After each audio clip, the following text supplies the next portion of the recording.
Bet. We'll definitely work that out. B.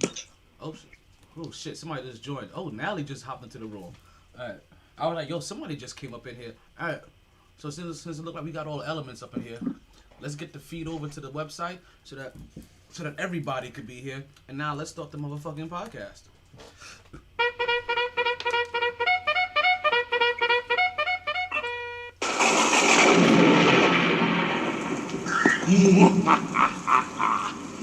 As Metro's Mercury grade approaches, I shall create the illest podcaster known to mankind.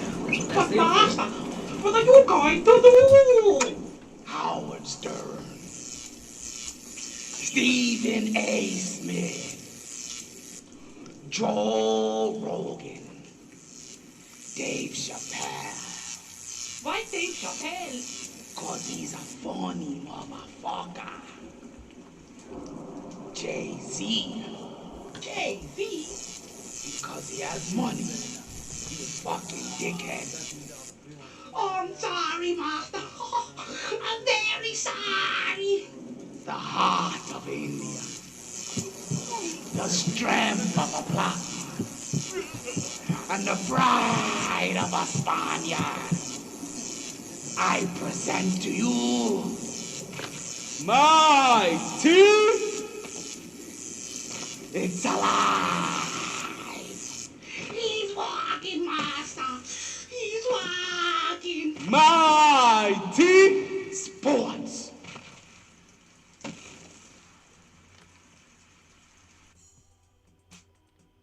Here we go.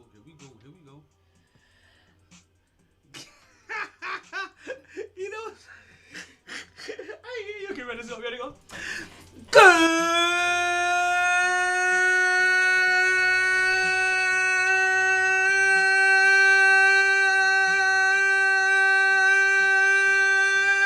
afternoon, and welcome back to another edition of the MyT Sports Podcast. I'm your host, the one knowing Donald Thor My Taylor. You can see in the background, that is my sugar shader dumplings. Wow, Mary gal. Right, it is. There we go. One time for the one time. Right, it is another Enfuego day in the hottest city in the world. It is May 14th. We're down here in South Florida. Listen, I know you guys may be ready. This is season 6, episode 118, excerpt 312 of the MyT Sports Podcast. Boy, do we have a show for you today. Listen. Only the New York Knicks can win big on their day off. Yo, we got that. We're going to talk about this day-ish in sports, right? As one legend retires, we have another one that's returning. We got the UFC reloading up. Yo, we have the Heat. Like, they are definitely on one. Them and the Atlanta Falcons. But the Heat is on a different one. You understand? Like, the Heat is just on. And then we have a Kareem Abdul-Jabbar award that's also coming out as well. Oh, listen, no, don't forget. As always, you guys, you know we have that Knicks talk. You know we stay with that Knicks talk. Yes, I did it. I did the maddening thing that people are supposed to do or not supposed to do. Whatever they do is going on. KJ, I see you up in the room. Yeah, Nat, KJ, people like you. Just started. Now when you guys join the room, Natalie and KJ, I think it automatically connects you into a speaker role based off how I'm getting it set up now. So just let you guys know. I think that's what happened with Nat. Like, she hopped on and she didn't realize she was live, and Nat was over there watering her plants. Like, I'm just gonna say that's what it sounded like you were doing. Like, you know, I'm just saying it's Freaky Friday. All right, so. Wait, Nat's in the background somewhere. Yeah, enjoying the view from her brand new place in Queensbridge or in Queens. I don't know if she's actually in Queens, but her brand new place in Queensbridge. Yo, I forgot. Yo, the fact that Nat is here. Yo.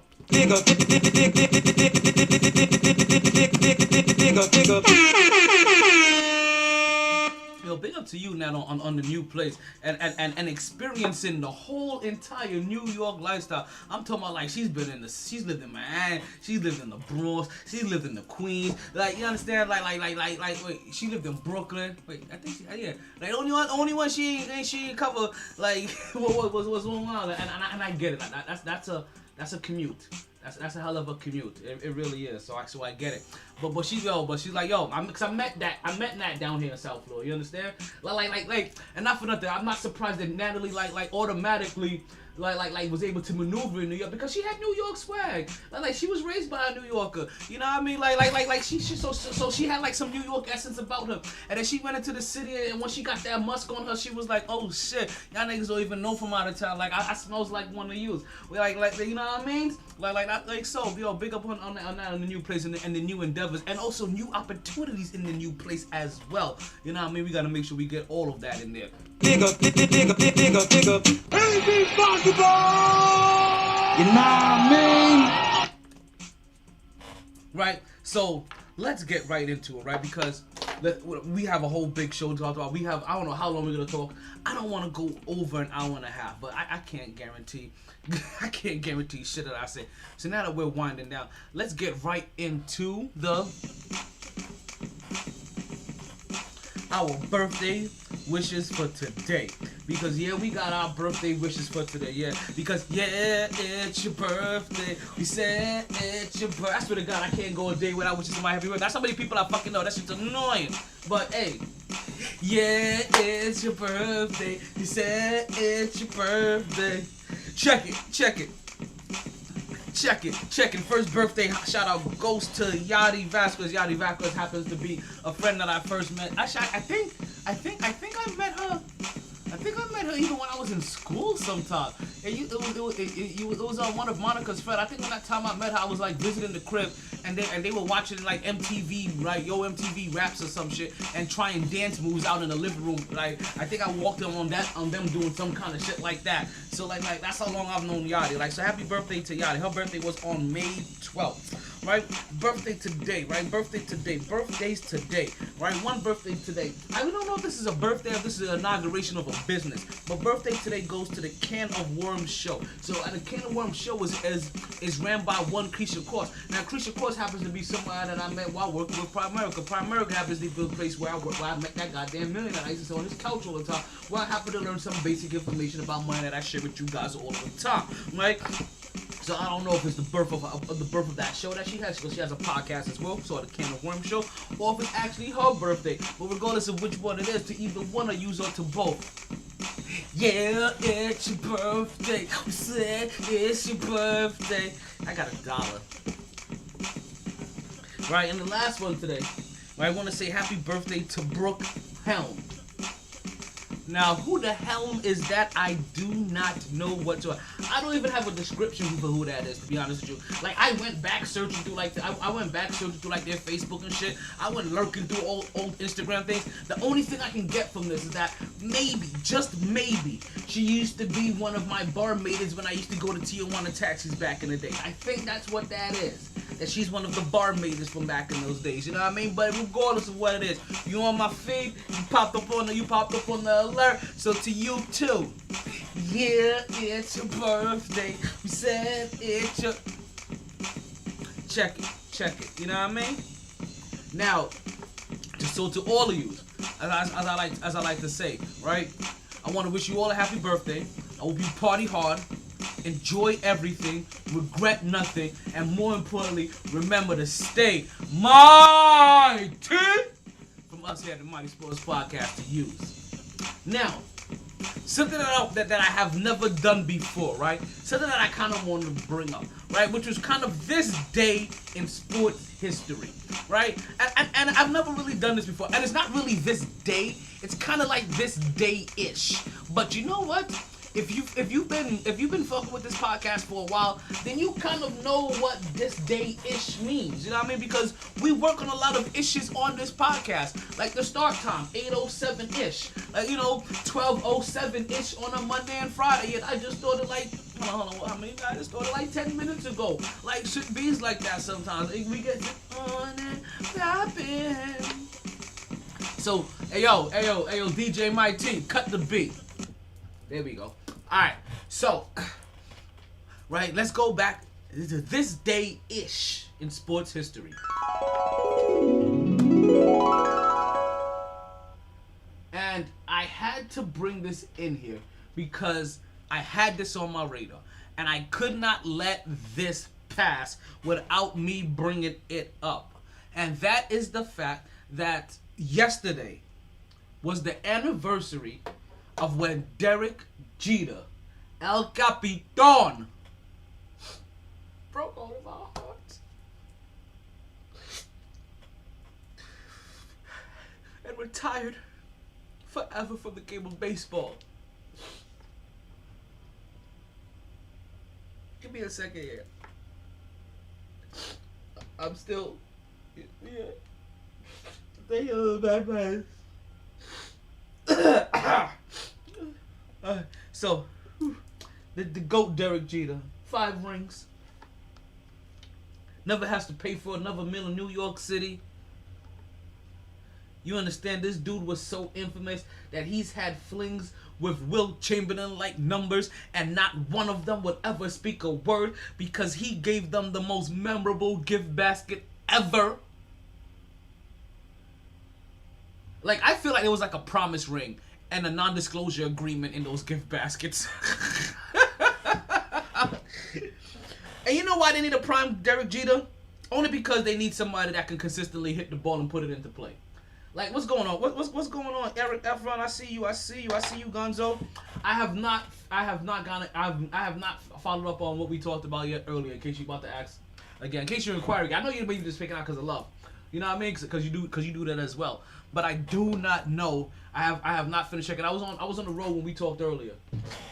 See, he asked anyway. I do not know if I'm announcing the next event for Platinum Pro Wrestling. I assume that I am, but I don't know for sure. I haven't gotten the direct contact for it as of yet, so I'll be hitting them up to see if I'm going to be. Only because I missed the last one, but that's because like I was on a family vacation. But you know what I mean. So I don't know how those things are going. So I'm gonna check in and see what that. You want to check me out? Oh, listen, I'll be there. I'll definitely be there.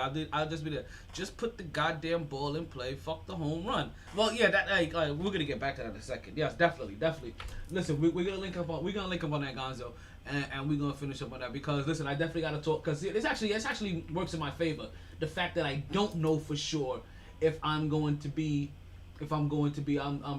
show, because then when I hit him up about doing this show, then I can drop that line for you.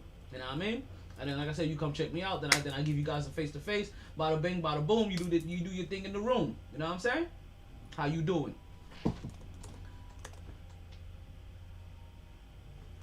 You know what I mean? Yeah, you know what this is called me, AKA. I am the motor mouth of the South. You know what I mean? 100 words a minute underneath the Mason-Dixon line. I got issues. Alrighty.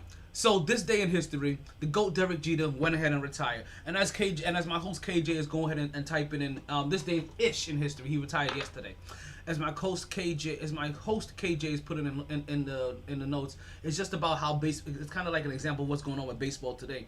The New York Yankees aren't built to win a World Series. Like let's be serious about that.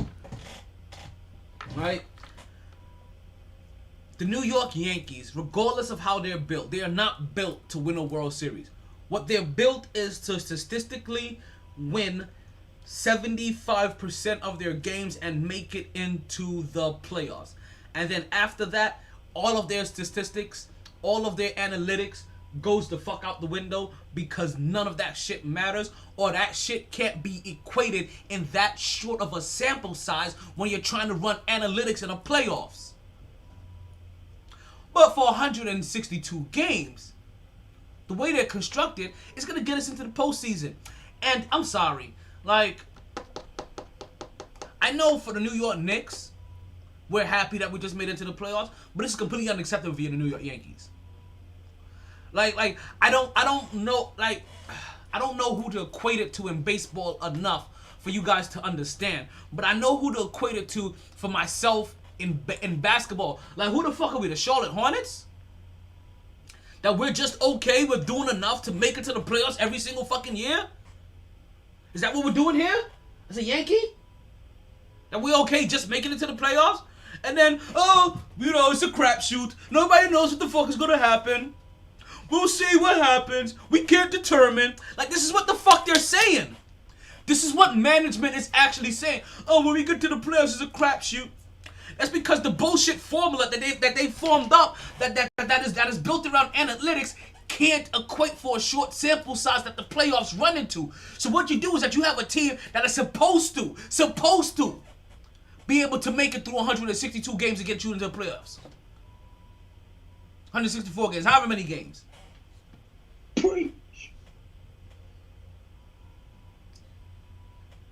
So I wasn't even trying to go here with this. Like, I wasn't even trying to go off on baseball and the New York Yankees when I brought in the great Derek Jeter. The great Derek Jeter. You know what I mean? One of the GOAT of GOATs. You know what I mean? Like one of the Billies. Let's just call him what he is. One of the Billies of the GOATs. Right? But those Yankees make me sick, man. Man, they've been making me sick. And the bad thing about it, the last manager that we had would have been the manager to win us a championship, because he treated every game like it was a playoff game. He treated every game like it was a World Series. So he kept those guys on edge. He didn't allow for analytics to consistently overwhelm the... Poor Ellis Rodriguez. J-Lo left him for Ben Affleck. I'm gonna... You know what's funny? You say that, Gonzo. I had that on my notes. I have that here on my notes. But we listen, since we're talking baseball, I'm gonna segue into that in just a bit.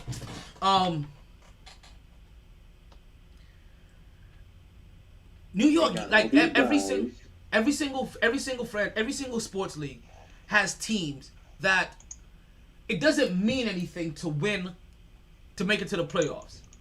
It only means something if you win a championship. And in these franchises, where making the playoffs every single year means something. Like, hey, you know what I mean? Like, we're right here. We're constantly knocking on the door. We're constantly staying in relevancy. We're constantly going for it. Hey, don't forget about us. Then there's some franchises where you have to do that. And then there's some franchises where it doesn't even matter what the fuck you do. The New York Yankees, when it comes to baseball, making the playoffs don't cut it anymore. I'm sorry.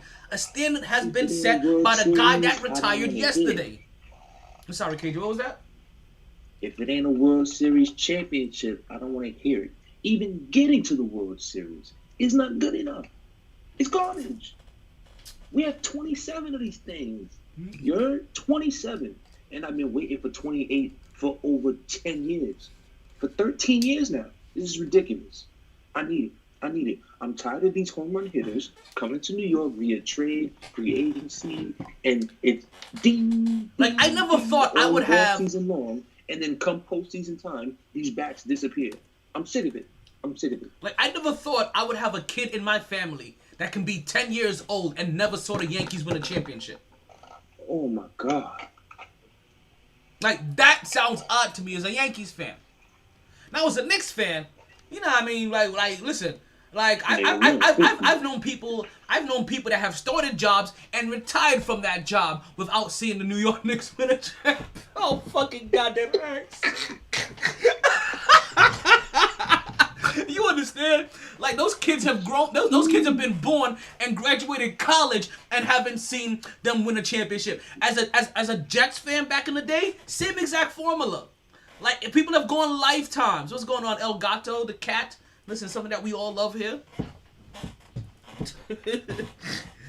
Oh, shit. What's going on? As I let you know that we're over here talking sports. Welcome to the MyT Sports Podcast. The phone lines are always open. So, since we're talking about the great Derek Jeter, right? I guess we will be Derek Jeter. We would be. Oh shit! Welcome, Savvy, to the podcast. Phone lines are open. We'll be ill remiss to not mention his nemesis, his counterpart. And we have our first call of the day. El Gato, welcome to the podcast. El Gato. We lost El Gato. El Gato sounds like a Line 5 guy. That is such an inside joke to me. Don't get disrespectful. No, listen, Don't get disrespectful. Listen, I don't even know if happy you know what's going on, El Gato. What's up? Talking about baseball? We are talking about some baseball. We were talking about how yesterday was the day that Derek Jeter happened to the great Billy Goat of NBA, Major League Baseball. Derek Jeter Great shortstop. What's that? Great shortstop. Yeah. One of the greatest. Yes, and even a greater Yankee. Like, I don't like. It's just funny. Like, as great of a shortstop he was, he was a 3 times greater Yankee. because what other team did he play for? Well, he only played for Yankees, right? I know he only played for the Yankees, but only because like there's greater shortstops than him. That's why I kind of remember like there's greater he's a great shortstop, but there's much greater shortstops than him. But he's a much greater Yankee than he is a great shortstop. That's what I was saying. Explain yourself. Well, no, you know what? He's rare because a lot of players they're not that faithful to a team. They'll hop around from team to team. And man, he's always a Yankee. He's gonna be a Yankee. You're right, man. What a great Yankee to stay with them the entire time. Captain of the team. Because like Derek Jeter, I got nothing but respect for him. And before I go into his antithesis, you know what I mean? His arch nemesis, I should say. I'm gonna bring him up in a minute because we're gonna talk about him indirectly, right? Right, because Fucking Madonna or what? because also I have to figure like why would you leave New York if you're Derek Jeter? Look at his track record. He was doing Wilt Chamberlain like numbers and we never heard about it. The only thing we heard about was gift bags. He has handed out more gift baskets than Derek than what's that football player? Derek Nunn has handed out houses. Warwick Dunn is I'm talking about Warwick Dunn. He's handed out more gift baskets than Warwick Dunn has handed out houses. Like, So, we're talking about you're story. congratulating Jeter on being a player and not a baseball player. I'm informing him of being a player all around. Listen, your best ability is availability, and he was definitely available during his whole entire. He's lucky, man. He's lucky he didn't catch anything serious, bro. Damn. you're going to hell first class. Don't you dare bring up Warwick Dunn and what he did for them good people up there. Don't do that. I'm just saying, though. Like they were both doing good for the community. You're taking the that fucking red out of hell, bro. Don't take the red out of hell, bro. You were definitely in that Lil Nas X video. You were definitely in that video. Whoa, I am not twerking on video. Satan. I am not twerking on Satan. And Lil Nas X ain't twerking on me.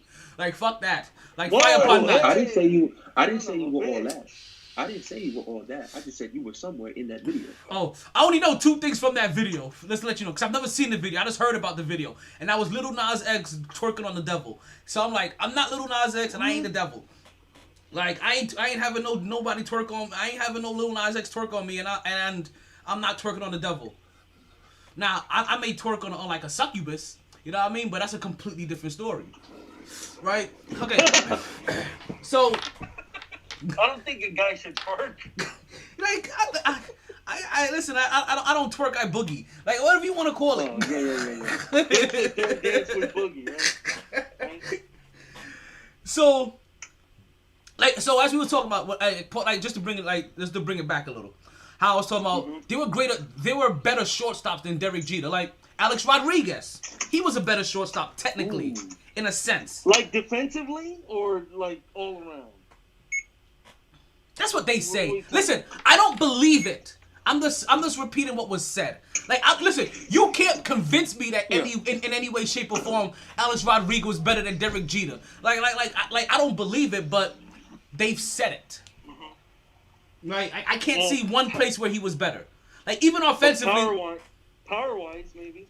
Maybe power-wise. Listen, all I know is see me in the postseason. See me in the postseason. That tells you everything right there. Because exactly he stayed consistent and was even slightly better, but for the most part he was consistent and even on a regular day he was consistently good. So for me, old school, I take it to the old school. Ozzie Smith defensively was a better shortstop. See, so that goes back to my point where I said Derek Jeter was a great shortstop. But he was an even greater Yankee. You know what I mean? He's a great shortstop, but he's an even great because there's people throughout history that you can put in front of him. But as far as Yankees, like we all fall in love with the Babe. But as far as what my eyes have seen, it's the Jeter. It's El Capitan. Listen, man. It's Derek Jeter and Mariano Rivera, right? Yes. Those 2 dudes, man. You know, Jorge fuck. So many. What a great team. So many. What Bernie. was it, in the 90s? We have Bernie Jeez, Williams over there, like smacking balls and playing his guitar. Like Jeter and Pettit. Bernie Williams, Pettit. Dirk Jeter. Bernie. Oh, Wow, what a team, bro. I'm about to go cry. What's going on, Mister? Welcome to the podcast. Let's let you know the phone lines are open. So, there's a reason why Derek Jeter made it in here, right? And there's a reason why I end up bringing up Alex Rodriguez, because Alex Rodriguez, he was smart, right? Like he has a like Alex Rodriguez has never been the kind of person that we've known to ever lock himself down. So when he got with J-Lo, it was like, okay, commitment issues versus commitment issues squared. This ain't gonna last for shit. Right? And no doubt, Alex Rodriguez was like, yo, I'm about to buy a team. You know what? This ain't that serious. We have to bounce before I buy this team. So, you know what I mean? I got to free up this money, and I don't want you to think you get a piece of this. Well, apparently whatever happened with them sent J-Lo running into a spiral so bad that she went running back to her XXXXXXXXX. Like, what? They're not together anymore? No, Yeah, J-Lo and Alex Rodriguez broke up right before he bought the Timberwolves and the Lynx. Oh shit! Yes, I'm glad I could break this news for you.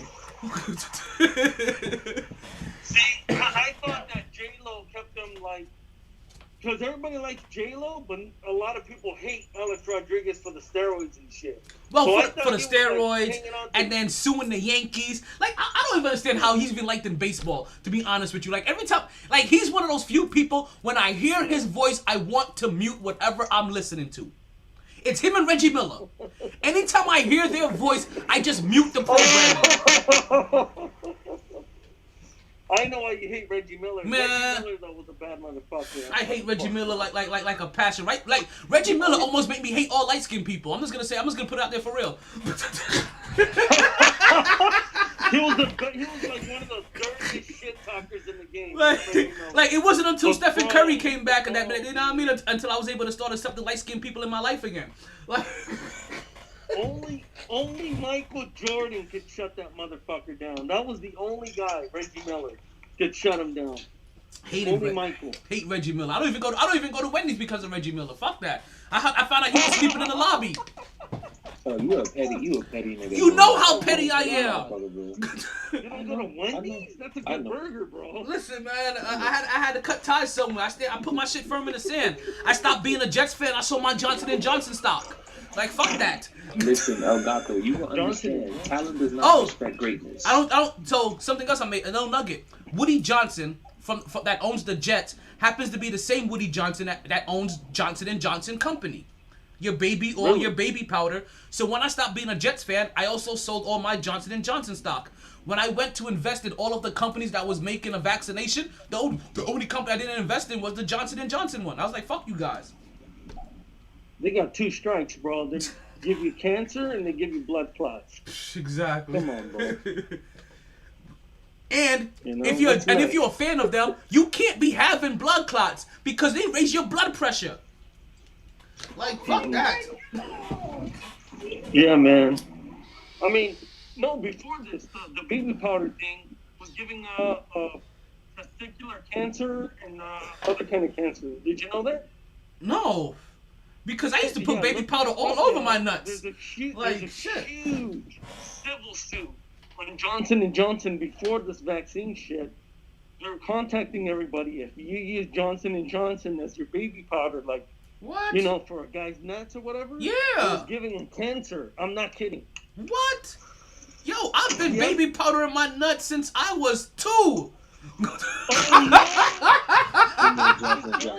No more Johnson. Myself, and that's because they were doing it for me before then.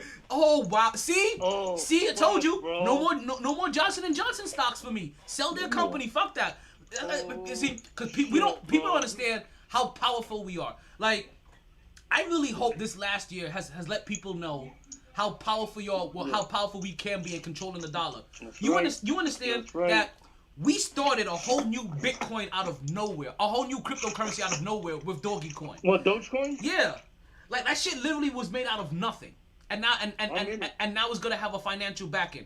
You I forget. got 5,000 shares, dog. I got 5,000 shares. I had 1,000 and I sold them. I sold them recently and I kept 100 more. I'm gonna buy some more soon. I had to remaneuver. Listen, bro, in the stock market, you gotta have diamond hands. You can't have paper hands and Well, get scared, bro. Well, no.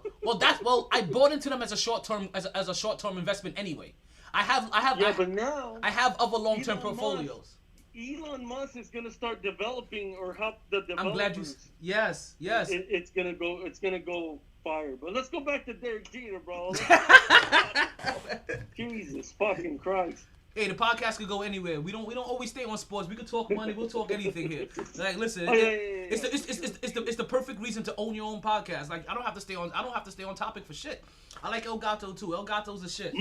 He sounds like somebody I know though. I feel like he sounds like somebody I know.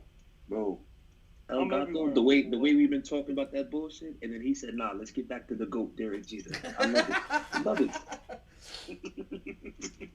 So listen, right? He can stay around. He can come back. So since we're talking about Derek Jeter and all of his many like philanthropies and gift baskets, bro. I have to bring up a story, right? And you guys may these want to be like these kind of stories where you guys may get a little uncomfortable, but bear with me. You have to follow through here, right? So I'm sitting here before the podcast, and my girl goes to me. She goes, "Hey yo, are you recording?" I'm like, "Nah." She goes, "Babes, why do you have anal beads?" Right? So I know. See. There you go. I already know the look on you guys' face. Like, why the fuck does this motherfucker have anal beads? Let me tell you a little secret that used to. Cut the tape. Cut it. Whoa! Because I tell you, you have to listen. You have to listen all the way through. You have to listen. It gets good. Like, because now you're really wondering why the fuck this motherfucker got anal beads. All right. I'm not. No, I'm really not. Yes, you are. Yes, you are. I'm really not at all. Not at all. Back in the day, before you can just pull up porn on your phone, you had to kind of buy your porn from somewhere, right? And the place that I used to buy my porn from was a site called Adam and Eve. Now, Adam and Eve used to consistently run specials and deals. One of their deals was basically something like, hey, if you spend over like $30 or whatever, we'll send you a free gift. Now, their free gift could be one of many things. You could tell them that you want a free DVD, or you could tell them that you want a free mystery gift, right? And when you get a free mystery gift, it will be anything in the sexual world whatsoever, right? So after I got a couple of free DVDs, I was like, this is really a waste of money because you watch them a couple times, like, and if it's not a genre that you like, you're like, why the fuck did I even do this? You know what I mean? And you end up giving it to like one of your nephews. You let him steal it. You know what I mean? Because he thinks like you don't know that he took it, but you kind of left it out there for him to steal. You know what I mean? Like kind of that shit. Like you set him up for the okie doke, and he gets caught with it like 2 weeks later, and he's grounded. Like nobody told you to steal that shit. You should have been better. Like I'm just saying. Like they think 10 steps ahead. Like nah, they behind. Never mind. It's a side story. So. At some point in time, I got tired of asking for the DVDs because the DVDs just weren't shit that I liked. So I started asking for the mystery gift, right? And the mystery gift actually was like little sex toys and random shit. So they started sending me glass dildos, like gag toothpaste. They were sending me sex dice. They were sending me a pack of cards, like truth or dare cards. Like they send me dildos, like you know what I mean. So they will send you a bunch of random shit, but you don't know what the fuck they're sending you. It's times like this that I'm very, very glad that I don't put you on speaker. Yeah, and wow. He knew this guy was the fucking customer of the month, you know. So Will, you just came on a very bad time. You came on a very bad time. God damn, So on fire. Get that nigga chill. You order from these motherfuckers. Oh, I was buying for them every payday. What the fuck? like you understand? I'm in the military though, so like in the military, like every payday, like you go. Hey, big dog, quick. What's up, everybody? What's going on, chill? T, Free chill. Quick, What's my bad. What's up? Did you hit the Bitcoin up? This week? No. Hit it up. It dropped to 50. God, it dropped is to it 50. Chill Will? Yeah, what up? What's up, homeboy? Hey, what's up? Hey, hit that Bitcoin up, man. I got you. Hey, I'm gonna see. Because it dropped, but it's starting to go back up. So okay, it's, on the Bitcoin. it's still around 50. Okay. Yeah, it was at 42 at one point. I think I bought something at 42. Wait, are you talking about Bitcoin or Dogecoin? No, Bitcoin. Fuck those. Doggy Bitcoin. coin. Talking about Bitcoin. Okay. Bitcoin is here to stay. I have 5,000 shares in Doge, bro. Or fuck, get your shit. I put it in Bitcoin. I'm serious, like, because I'm gonna tell you why. I've been researching this shit. Between Bitcoin and Dogecoin right now. Okay, homeboy, shut the fuck up right now. This ain't your time. I'm you telling guys you know something. each other. You Even can't better. fucking listen. Chemistry's awesome. You can't fucking listen if you're talking. I'm telling you, yeah, homeboy, he good people. Homeboy, good people. Look, like, it's an Asian. Bitcoin is an Asian currency, right? So, and it's owned by people, actual people, like Doggy Coin or whatever the fuck you want to call it. Most of the coin is owned by a company, not by people, and so that in itself is kind of fucked up. You know what I'm saying? Its value isn't the same as Bitcoin. Bitcoin is here to stay because it's driven by China and, like I said, Asian countries. So that alone right there, I've been researching this shit, is a big ass difference when it comes to cryptocurrency. When cryptocurrency is owned by the people, like it's out there, and the value is from actual sources, opposed to a company. If the company go down, the company fail, the Doggy Coin go down. You know what I'm saying? Because they got 60% of the shares. But not Bitcoin. It's by the people. Damn. So it's kind of hard to explain. But the fact is, a lot of millionaire people investing in it. Do you see Elon Musk? What he just did? Yeah, he took it out of Tesla. Like he just talked shit about Bitcoin. Yeah, no, it didn't. He did not. He did not. He did. No, he did not. He did not sell. He actually bought more. No, he said, "I'm taking no longer to be able to buy my Tesla cars from Bitcoin because I don't agree with how the Bitcoin mining hurts the correct world." Okay. But I'm a big thing is I'm gonna listen to what you do, wait, hold on. not to what you say. If you don't want me, can I interject for a second? Is that why he's recently come out and say he's gonna allow you to start buying Teslas with Dogecoin? Yeah, baby, and my stock's gonna go to the roof, baby. Which right. So you can. It's always good to have money in that. That's fine. Yeah. That's cool. But my point is the Bitcoin is legitimate because of it. It's out there. It's out in the crypto verse. Sure. They're number one. You know what I'm saying? Yeah. And so what I'm saying to you, when he said that, he said it. But what he didn't do, he did not sell the outstanding amount of shares he has in Bitcoin. He doubled down and bought more. An idiot. No. You're not. But okay, so you're still not listening. Like so basically, he's still not listening. I'm hearing like he besmirched their name, which he knew if he went out there and said some shit, it may fuck with their numbers. So when he came out there and he said to fuck with their numbers, he was like, yo, even though I talked bad about them, I ain't pulling my money out of them. If what I just said just fucked up their numbers and they went down, guess what? I'm gonna have to buy more because you motherfuckers don't realize that even I might be talking about them, but they ain't going nowhere. I just bamboozled your dumb ass. Yeah. Exactly. Yeah. I just said that to drop the shares 10%, 15%, and I bought more. That's huge, 10%. Will. By the way, can I say this? Can I say my theory? Yeah, of course, bro. I heard a really good theory. So, Bitcoin was not. And Doge is going to be like either the 5 or the 1, but it's going to be there. Right. And crypto, yeah. Yes. Understood. So I got you. I see that. I can see that. But it's going to be a world economy. Yeah. Right, but the thing is that these world economies are owned by people, these are crypto verses. These are crypto universes that are owned by actual, entities. Right. And so that's the big thing. And what's about Doggy Coin, it's kind of more volatile. It's owned by the fucking actual people. Like Bitcoin is out there. Like they done sold all the Bitcoin, so it's out there. And that's the thing about that. Until they start doing that, I don't know how legitimate it's gonna be, but it's not. It's possible. But there's other ones, man. It's other ones that you gotta look into that are gonna be. Right now it's early. Like let me ask you guys this. What if Amazon says, we don't want to deal with Bitcoin. That's too big. It's $56,000 a coin. We're gonna go with Dogecoin. What if they did No. that? What if they don't? What if they go and say, I want to deal with Dash. I want to deal with XRP. It could be anything.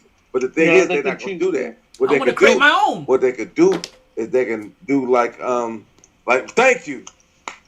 See, there you go. Now you see what I'm cooking. So that's what Facebook about to do. And so what I also wanted to tell y'all is the second thing is Facebook. Get into Facebook because Diem is a currency that they coming up with to where you can buy and sell just like Bitcoin. And so I'm saying this is the beginning of a lot of shit. We don't know who's gonna come out on top. One thing I know is Bitcoin here to stay. You know what I'm saying? But overall, Diem. I hate Facebook. Facebook with the next, they shares about the double and triple. And then Amazon, they're thinking about Amazon doing a split.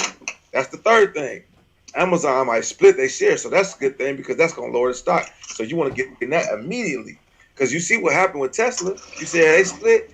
You said they split. They went down like 300, 200, and they was back up to 600 like within a year. Amazon's going to split. Whatever you said, they split. Oh shit! Remember? Yeah. Yeah, they have a rumor that they're gonna split. So Tesla did it. You said not too long ago, or was it Tesla? It was Amazon, Apple, and I think it was Tesla. My bad. Can I ask you guys something? You was like, damn, that shit back up to 600. Hold the fuck. So Amazon split. You gotta get on that. There's so much money to get got now. Who are these people that are looking at you and going, nah, I don't trust it. I don't know anything about the stock market. I ain't doing it. There's a lot. There's still people out there though. Like so. What people saying that? Like no, I think he's wondering like. They're like, nah, I'll stay out of it. I don't know what I'm doing. There's still people out there like that. There's so much money. There's still people out there like, but you know what though? Like El Gato, I'm gonna tell you what ended up happening because there was so many, and I realized there's still so many people out there like that. I end up just kept on talking about money so much that I became one of the access points to everybody around me for money. So I was like, basically I started wondering, is nobody talking about this, or is everybody just don't want to say shit because they're afraid to say something wrong to somebody? So I just kept on talking about it till now everybody was like, okay, let's talk. Like I swear to God, like every time something happens in the stock market, I get like at least 5 text messages. Like, you know what I mean? Right. So like. There's still people out there like that because also remember the people are still just scared. They talk about their money. It's really talking about their money and risk, and some people can never really accept that risk or grow to understand that risk to be able to take it. And it's not a lot of risk, but there is risk. And the number one thing I can always tell people if you're listening for the first time. Like, you're not going to lose money. I guarantee you, if you took $1,200 and invested $100 into 12 different stocks, there's no way you can lose money. You don't lose money in the stock market. Yes, it goes up and down like a roller coaster, but it's a never-ending inclining roller coaster. It's always going up. It may go up and down for you to get your thrills as many times as possible, so you could ride that motherfucking wave and have your blood pressure go up and down because of the highs and lows. But it's always gonna be going up to the motherfucking moon. Have a good one. So don't forget that. So the Shiba Inu, I know it's bullshit, but I got in it. I put $100. What is it called, bro? Say it again. I don't know. He said that Shiba. That Shiba. That Shiba. When should? No. No, when I don't should know. I get out? You gotta explain when should what I that get is. out of that? What are you talking about? The dog? There's a new one. There's a new one called Shiba Inu. It's the dog from Dogecoin, so it's like a clone. It's No. See, you gotta really like it, because that's what they do. They got the Bitcoin Cash. They got the Bitcoin. They got a bunch of Bitcoin. Right. That ain't. I don't know if they may not even be affiliated with them like that. Right. So you gotta make sure you do your research. And but we have to talk, bro, because it's a whole science of that. Like I said, like one of the main things that you want to pay attention to when you go into Bitcoin is like I said, in the Bitcoin, people own it. It's out in the cryptoverse. And with the doggy coin, that shit is that's not it's 60%. Listen, It's 60% of it's owned by the actual entity. So that's a big difference in value. We call it doggy corner like in the a podcast. Like how you do when you do your due diligence with stocks and companies, you're talking about cash flow. Certain companies have cash flow, some don't. Like if you, that's one part of finding out when you invest in stock, like especially a new one, what the cash flow like. You know what I'm saying? What they room for growth is like. They may be worth net but they ain't got no cash flow, so that's probably not the best thing to invest in. So that's kind of like the same thing with the crypto. You want to see who owns them. Is it a bunch of people, like just population, like you know what I'm saying, or is it actually just, like in this case have the current, or like when you say one thing, put it even simpler. For when I used to invest in these nonprofits, and they'll tell you like, okay, 80% of the nonprofit is, or only 20% goes to actual cause. 80% goes for operation of the company. You know what I'm saying? Or and some of them are ridiculous. Like I think Red Cross or something used to be ridiculous. Like it's something like over 50%. Like you know, it might be like 90% in some cases be operation. Yeah. Operation. Then 10% go to the cause. And then some of them be like I think Harvest for Hungry. It may be like 100% goes to actual cause. And so it's kind of like that with the crypto. You want to see who's owning it, who's owning the mass shares, because it's more life and the people if the people own it opposed to the actual company. All right. And so not to say you can't put your money in dog coin. It goes ebbs and flows, but it may not be like Bitcoin or Ethereum. Hey, but but you do your homework on that. What's that? Come on. He was talking about. Do you know about baseball, too, Will? Yeah. Oh, okay. So, hey, man, I'm really curious, man. I heard your show. You're talking about Jeter. I want you to. Where were you going with that, bro? Oh, MyT Sports. Oh, I was like, the only reason we brought up Derek Jeter today was because yesterday was the anniversary of the day he retired. Oh, okay, I got you. So he's dope. Yeah. So basically we just kind of brought that up, and then I used that to segue into Ben Affleck and J-Lo getting back together, and also using that opportunity to besmirch the already filthy name of Alex Rodriguez. They got back together? Are you serious? Yeah, they got back together.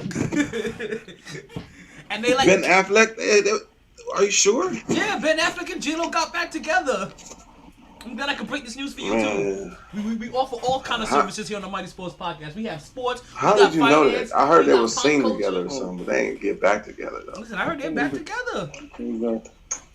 Man, how do you know this, man? And you don't know college football. I'm so upset. Everything is on record. Everything is going to KJ. Where's KJ at, man? I need him, man. Where's Mark, man? I want to know if they hear this shit. Yo, listen, I already knew one thing. Like I didn't know, like I don't know what they had for dinner. Like so like you're like I'm breaking down like analysis, like I've broken down all of their kids, their hair color, their genetic types. Like no, there's a lot for college football, and I'll still rather watch women's tennis. Oh my God. And you obviously would still rather go get like the gossip magazine and find out what J-Lo and A-Rod is doing opposed to watch college football. Listen, it came across my... Sports, or having sex toys sent to your house. MyT Sports, whatever the fuck in your you name. talking about. I'm going to ask you a question, MyT Sports. What's going on? Do you like the UFC? Do I like the UFC? Yes. The UFC got a lineup coming up for their next three fights. Yeah, bro. I'm excited about them all. UFC 262, 263, and 264. We're actually going to be talking about all of them today, a little bit. You guys, are in sync with me today. Sorry, go ahead. El Gato? When girls get on title. You're breaking up a little bit, but I think you asked me who's gonna win the title between Charles Oliveira or Michael Chandler. Is that what you was doing? Yes. Shit. To be honest with you, I'm a little split. To be slightly honest, like I'm gonna give my slight advantage to Oliveira. Okay. But this is like this is also. I'm gonna tell you this though. This is one of those fights that I personally haven't seen enough of either one of these fighters to be like, oh, where I think each one of them I can remember where either one of them is gonna have their advantage over. Like and also because like slightly like I'm kind of looking ahead. I'm slightly looking ahead only because I'm a little more excited for that Adesanya fight coming up on June 12th. I'm excited for them all. This one is cool because this is Khabib's fight. This is Khabib let go. So this is. Man, your connection fucking sucks, homeboy. I got you. I know what you're trying to say. This is good. This is gonna be for the vacant light heavyweight title, or the vacant lightweight title, I should say. That Khabib let go a couple months back. Yeah, so both of these guys are basically you can say like these are the two number one contenders for this title. They're gonna slug it out, and the winner is gonna come out a champion. So basically, both guys coming in here. Both guys coming in right now are not a champion. Somebody's gonna leave with a belt, and somebody's gonna leave crying. Gotcha. Yeah, that's dope. I like that though. That is nice. It's gonna be a good fight. So they're gonna both go for it hardcore because they both want to be the champ, right? Yeah. It's dope. It's gonna be dope. I mean, when you UFC, they both going for a hardcore period in that time, because shit. If you don't, you can get your ass killed in the ring. And then also exactly. Who do you think wins Ngannou versus John Jones if that ever happens, bro? He gonna beat the shit out of John Jones. Yeah, he is. Also because you know what? I don't know if John Jones can really win a fight that matters without steroids in his system. So I'm going for Ngannou anyway. But I don't. But that's a different. That's like a different weight class though. No, he's in heavyweight now. John Jones is heavyweight. John Jones went to heavyweight because he said that he's beaten everybody in the light heavyweight, so there's nobody there to contend with him. But I need y'all to follow me. What I'm saying, I got that. I know that. Don't fucking insult me. Thank you. Oh, my bad. What I'm saying is that, bro, that's still a different. That's a different weight class. You know what I'm saying? True. Okay. What do you mean? Basically, trying to say like Ngannou's a George big ass Ford fucking dude compared to. They're gonna fight. Yeah, they're gonna have to make.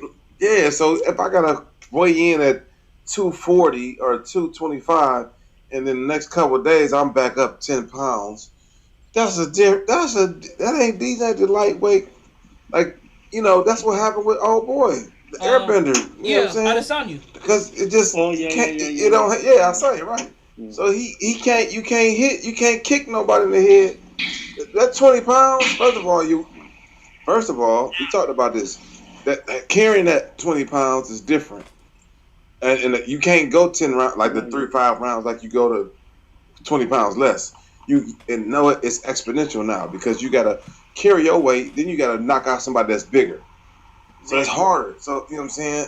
Well, so not only you gotta carry your own heavy ass weight through this fight, now you got a bigger guy leaning on me and carry somebody else's heavy ass weight that knows how to use his heavy ass weight. Like he knows how to use his weight against you. Like in most Floyd's cases. Gonna have to do that with Logan Paul. I know. Stop it right now! Stop! Oh my God! Beat! Stop! You know. Oh my God!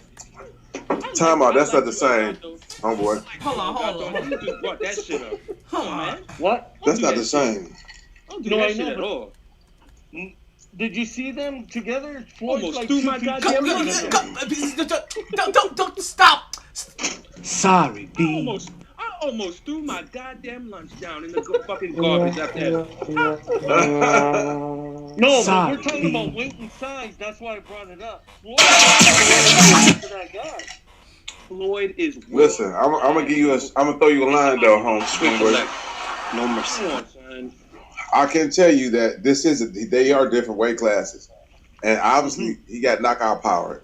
Now I'm gonna tell you, I am a firm believer if Shane Mosley or McGregor had the energy or the stamina, they probably would have beat Floyd Mayweather. Like, at what point when McGregor was beating Floyd, I mean, he was scared to go in there because he was getting beat up. Smoke crack, don't but Floyd said, "Hey, you know what? Let me go.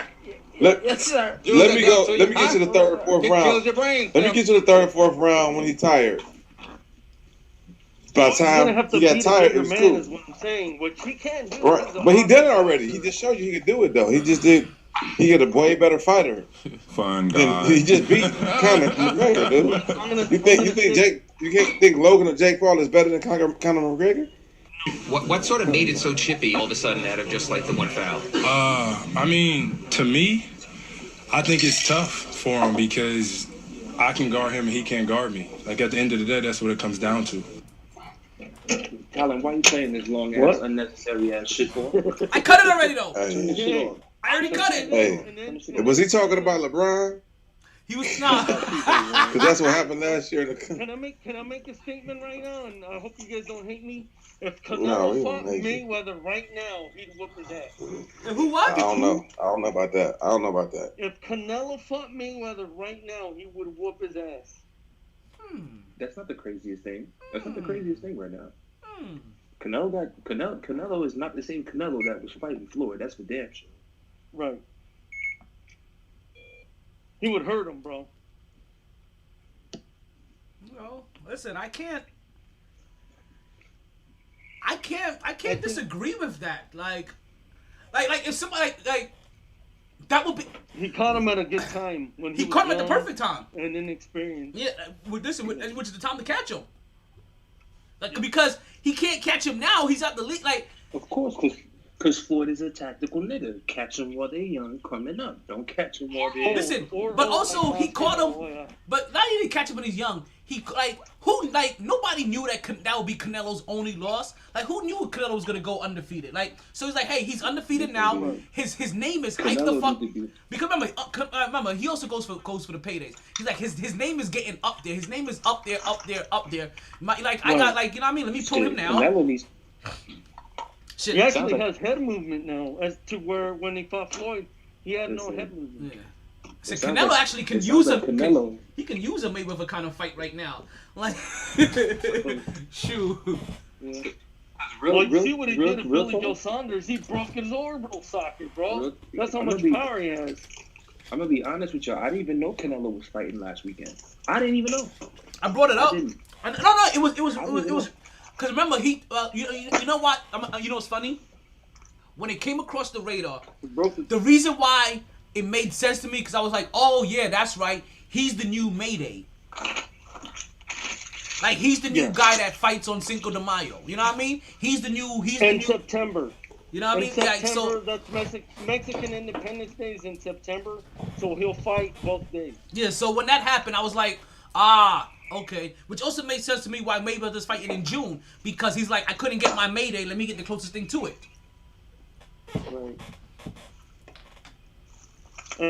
I went back and I was watching Chavez. Do you remember when Chavez whooped his uncle Roger Mayweather's ass twice? No, I do not.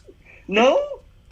Yeah, so I guess Roger Mayweather was I do know about it. I just never seen the fights. Oh, you gotta go watch it.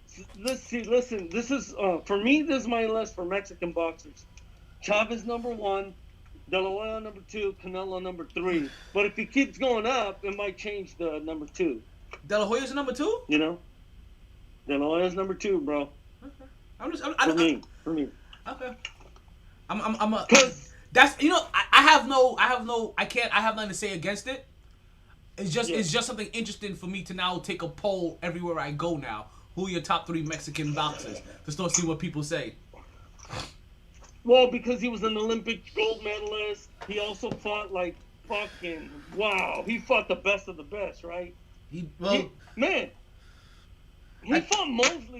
Those are some. Oh man, anybody else would have been like, nah, I ain't fighting this guy. Those are some fucking fights, man. Back in the days, he fought Trinidad. I thought he won that fight. He fought I don't know. The no tooth guy, Bernard Hopkins. Yep. Oh no, shit! He got his ass whooped on that one. Well, he got his ass whooped by Tito too. No bullshit.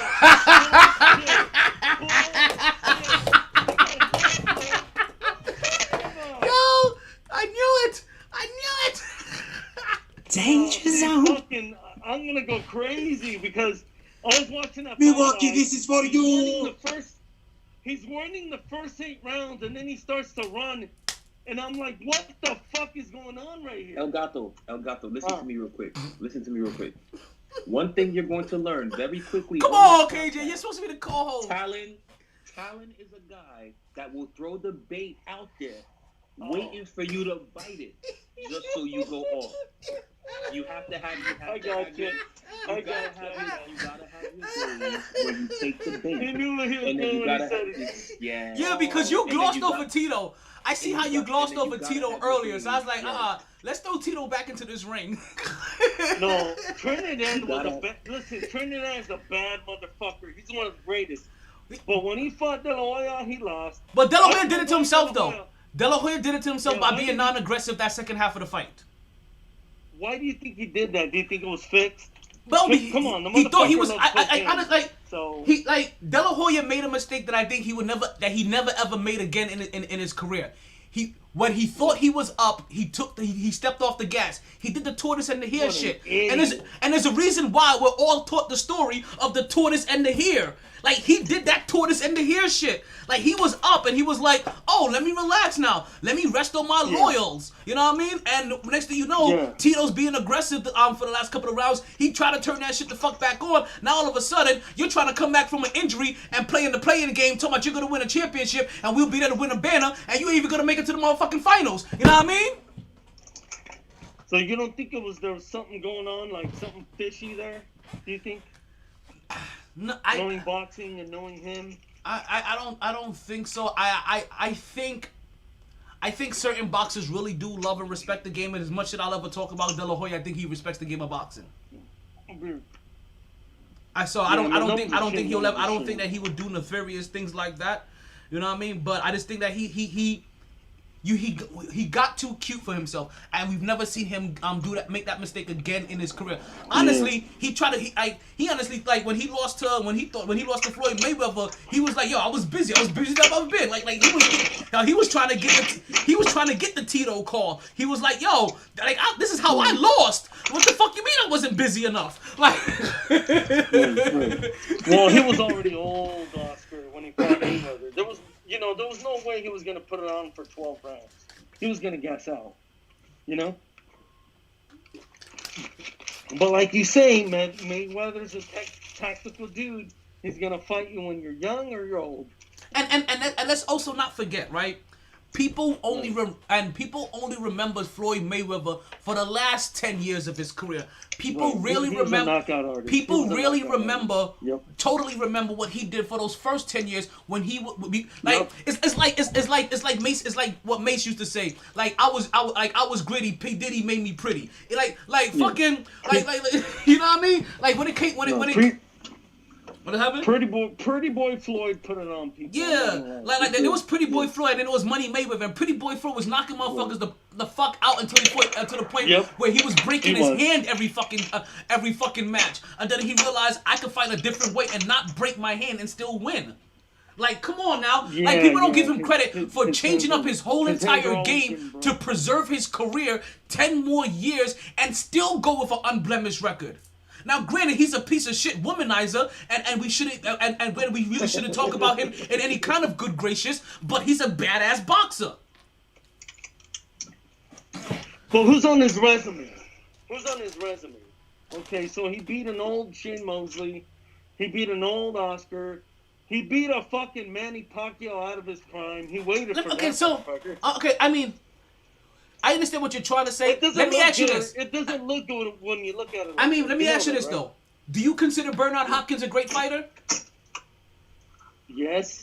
Then you see, Bernard Hopkins, you can't, like, sometimes you only could, like, for half of your career, you only could fight who they put in front of you, who's willing to fight you when you have no name. And then when you have a name, then you can try to control your bag a little. It happens in every single sport. We see it now with baseball. We see it now with basketball. We see it now with football. It just looked a little bit different in boxing, and we didn't quite recognize it then. You don't think that Floyd could have lost in those decisions to Maidana and the other guy, I forgot his name? You don't think? I think there's a lot of fights I thought people could have lost in, but I'm not the record holder here. But who's on his resume? I mean, let me ask you this. Do you consider Bernard Hopkins? I think Bernard Hopkins, you can't, like, for half of your career, you only could fight who they put in front of you, who's willing to fight you when you have no name. And then when you have a name, then you can try to control your bag a little. It's like Yeah, true. Like, listen. No, if it was up to me, listen. Like, there'll be rings that Tom Brady don't have. There'll be rings that LeBron James don't have. Like, Reggie Miller would have never even made it to a finals. You know what I mean? Like, I think for me, my top 3 boxers of all time, and I'm sorry, guys, maybe Muhammad Ali's number 4. I don't know. Maybe he should be top 3. But for me, I think it's gonna be Chavez is in there, Tyson, and fucking Sugar. Not what's the fuck? My mind went blank. Sugar Ray Robinson. Sugar Ray Robinson. That was a bad motherfucker, right? Sugar Ray Robinson. Now, I'm gonna give you a very controversial list. It's probably not even that controversial. Like, 2 of them are super easy, right? It's Mike Tyson and Muhammad Ali. Who my third is gonna be controversial, and that is Sweet Pea Pernell Whitaker. Ooh. Because the way that I look at him, if it wasn't for that crack cocaine or whatever the fuck he was doing, it's like the Earl the Goat Manigault. Like, Earl the Goat Manigault could have been better than Jordan, but if it wasn't for that crack cocaine, you know what I mean? What did Rick James say? Crack cocaine's a hell of a drug. And like, listen, it robbed a lot of people. Right. Let me ask you this: how mad were you when he lost to Chavez? I don't even know if I took losses that badly back then. Right. Like especially when it came to like Sweet Pea, like there's some people that you just enjoy their art, and sometimes in their art they can get caught. You know what I mean? Like, and that's what you kind of accepted more. I guess maybe I accepted that more back then. That I guess maybe even boxers don't even realize, like, because I don't even really care so much about Floyd Mayweather's 50-0 record. That's the reason why he's not even. I didn't put him in my top 3. I'll put Sweet Pea. I'll put Sweet Pea ahead of him, and Sweet Pea got L's all over the place. You know what I mean? Because Sweet Pea to me could have been Floyd Mayweather. Now, while I may not verbally ever penalize Floyd Mayweather for who he picked as opponents, but based off, but you can easily see on how I would easily put Pernell Whitaker, easily over him, because that risk to put yourself out there and not give a fuck, like, you know what I mean, like, hey, but do you think him ducking down like that, how he used to get way down though, was kind of like? It's the only reason why I even remember him. If you're a boxer, don't you just punch him on the top of the head? And if you do that, is that a foul? He got way down there. He did. And what happens is that you have to fit, like, it worked for him, it works for some people, and some people crotch a little bit differently. And sometimes you see certain fighters figure them out, and they start pre-calculating with their crouch position, and they start meeting them with a fist there. And so it's those are different arts. Like I said, it's just having your art, and if you could get caught in your art. And some people get caught in their art, and some people don't. But it's enjoying their art more than anything else. I don't care if you get caught in your art. I don't care if you go 50-0 in your art. If you're an artist, I want to see you motherfucking perform. You know what I mean? Like, and they did their shit. And like I said, that's why I said, like, regardless of what you say about Mayweather, like, every single May we got to see his art. Yeah. Regardless of what boring ass fighter was put in front of him, you know what I mean? Like, he promoted his fights. That's the reason why he went the route he went, because he was like, you know what? Like, I'm paying somebody literally just to take a cut off the money for me talking. And the reason why I want the bigger purse, because the only reason why you're coming to watch the other guy is to see if he can beat me. And he ain't say shit but 2 words. I'm literally doing half of the talking for him. I'm doing the talking for me and for him, so I want the more money. And that's the reason why Conor McGregor was able to come over and get so much money as a UFC person. It wasn't because he was a UFC person. It was because he was a talking head. We miss a Don. Like, I'm sorry, I'm gonna say this one last thing. We miss having a Don King in boxing. We need somebody as braggadocious like that to help really promote the sport. Because other than that, you don't notice anybody. But all those shitty ass decisions killed boxing, man. After, if you pay like $60 a fight, $70 a fight, and fucking it's a horrible decision, people are gonna be like, I ain't doing this shit anymore. You know what I'm saying? Eventually. And that's what happened, I think. Boxing killed boxing, bro. They did it to themselves. Hey, Bret Hart screwed Bret Hart. You really think that a Canadian's gonna come after him, bro? Listen, I got cousins in Canada, okay? Bret Hart scoop. I don't really think that, but you know, if you know the reference, then big up to you for all day long for knowing that reference. But big up. Cause that's a reference that's gonna go over a lot of people's head. Oh, dude, people in Canada will come after you, bro. And you know what? I was so mad at that time because Bret Hart was probably my favorite wrestler at that point in time. Like, I was probably transitioning from being a hoaxer to loving, you know, being the best there was, the best there was, the best there is, the best there was, and the best there ever will be. I was trying to be the excellence of execution. Like, I felt that shit. And Glasses was fun. No, he's dope. Bret Hart's a legend. He's a legend. Hey, Hulk Hogan, go fuck yourself for never wanting to put Bret Hart over. Hulk Hogan didn't want to put a lot of people over though, and that's but see, I know, man. But see though, that is supposed to show you how the environment was back then. Like, cause Hulk Hogan didn't want to put Bret over, and then eventually Bret didn't want to put fucking Shawn Michaels over. Shawn Michaels, I think, didn't want to put Stone Cold. They didn't want to put Stone Cold over. That's the reason why they said Bret screwed Bret, because I was like, you don't want to put him over? Well, guess what? We're gonna do it for you. Ring the bell. He tapped. And doing that, not only did it help push Shawn Michaels, it would also help to the future persona that Vince McMahon will end up building by being the badass billionaire boss. Right. Came through. Listen, we had Vince McMahon out there wearing a do-rag for a whole year. Talking about, you're fired. Fucking rolling in a Chill Will still here? He there somewhere. Rolling in a fucking 6'4". What's that shit with fucking hydraulics in that bitch? like Vince McMahon was out there doing that shit. But people don't. Who's your Mount Rushmore for wrestling? My Mount Rushmore for wrestling? Shit. Yep. You gotta put me on Hulk the spot. Hogan has to be in it. Even though we hate him, he has to be in it. Listen. Who? Stone Cold? No, we talking about. You hate Stone Cold? No. Hulk Hogan. So it's going to be Hulk Hogan. I'm going to put The Rock on there. Fuck. Ric Flair? Of course you gotta put Stone Cold on there. What type of shit? Undertaker's gonna be on there. So that's 3. Yeah, but there's only 4 slots. Okay, so I haven't put 4 yet. So I got The Undertaker, I got Hulk Hogan, I got The Rock, you know, because we're putting him on the Mount Rushmore. You gotta get The Rock. Yeah. Yeah. Who's that last one? Ric Flair's a good candidate. See, shit. Good candidate. Stone Cold. Ric Flair's a good candidate. Stone Cold's a good candidate. I got Hogan Flair right off the bat, bro. You know. Seriously, right off the bat. I mean, there's the EST of WWE. Like, she's a good candidate. She's too young. Who? No, I'm joking. You gotta understand what he does. He will try to irritate the shit out you, man, on purpose. This is Gargamel, man. This is Gargamel. Like, he's a fucking evil biting the bait. antagonist. You are biting the bait way too hard. See what talent is? Yesterday? Talent is that annoying motherfucker while you're playing sports who's talking shit. You know what talent is? But what's talent is Spike Lee. Dennis Rodman. Playing in the Garden. Oh, gotcha. Talent is Spike Lee when Reggie Miller was dropping 25 and 4. He's Dennis Rodman. Just a power force. Listen, just to let you know, for everybody that's the first time to the podcast, I was actually blessed to have the opportunity to boo Reggie Miller in person during an Indy 500 while he was getting the keys to the city.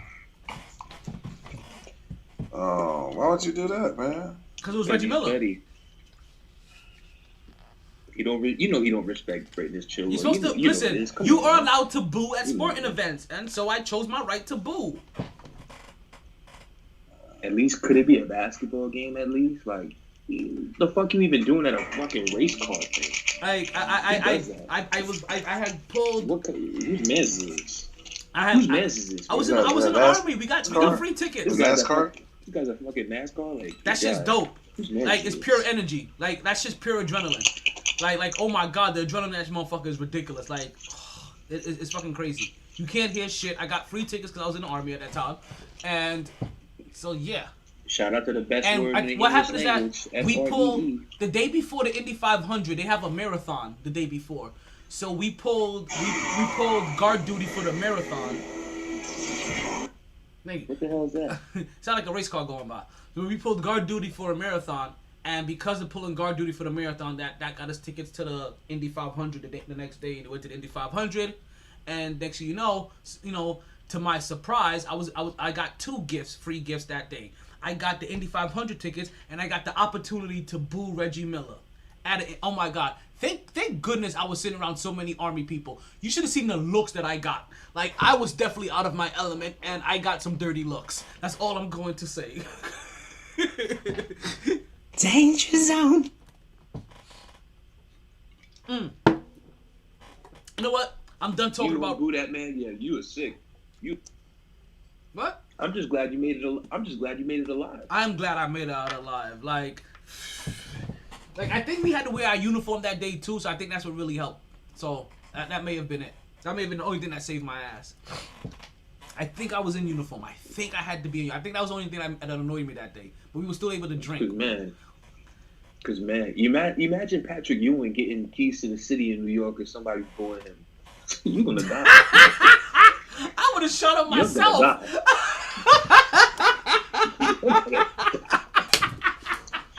You're gonna die. Yo! Okay, I see how reckless I was now. When you put it like that, Yeah. I see. I was just thinking about this.